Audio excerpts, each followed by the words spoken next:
Welcome back to the Football Referee with Emmy Hickins, Trevor and Femi Madariola. Eze, I think, came from QPR, Queen's Park Rangers.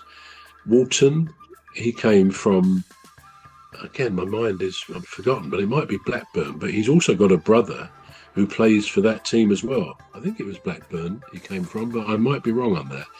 So suddenly people were sitting up and saying, wow, Dougie Freedman, he does really well now. And there's other players I could mention if I could remember their names. But he clearly had a system of identifying potentially very good footballers, because most teams, if they can find someone, obviously it's going to be cheaper for a start, from a lower league, who they say, this guy's got it, he's got something, then that's going to be a great way economically, as well as finding great players for your team.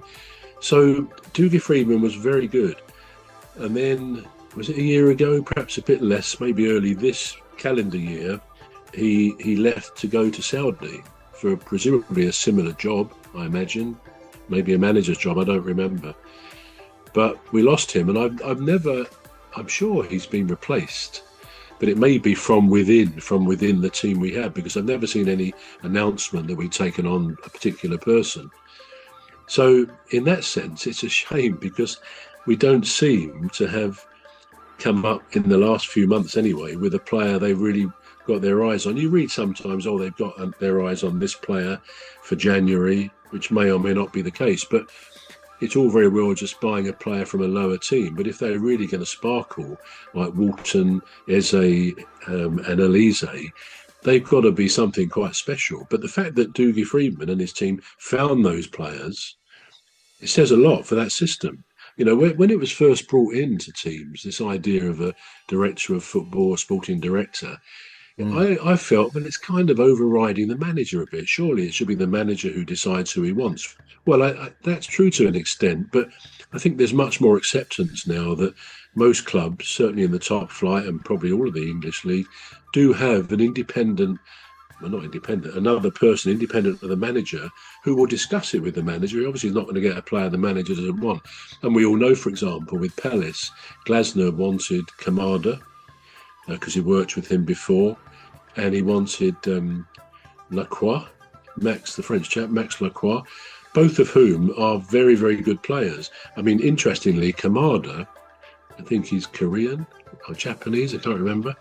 No, I think he's Korean.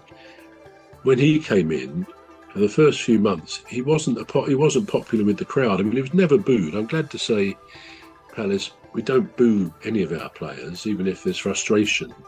But he wasn't doing it very well. He didn't seem to adjust to the speed of the Premier League. Now, I'll go back probably to the cup final time. He's brilliant. And if he's not... We're going to take a short break now. The Football Referee will be back shortly. You're listening to the Football Referee with Emmy Hickins, Trevor and Femi Madariola.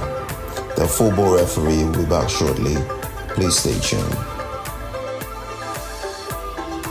The Football Referee is looking for sponsors. If you're a business out there looking to spread the word about the products and services you offer, please get in touch on our website, deepstuffrecords.com. And also, if you're looking to get involved on this show, please reach out via our Facebook page, Deep Stuff Radio or Deep Stuff Records. Thank you.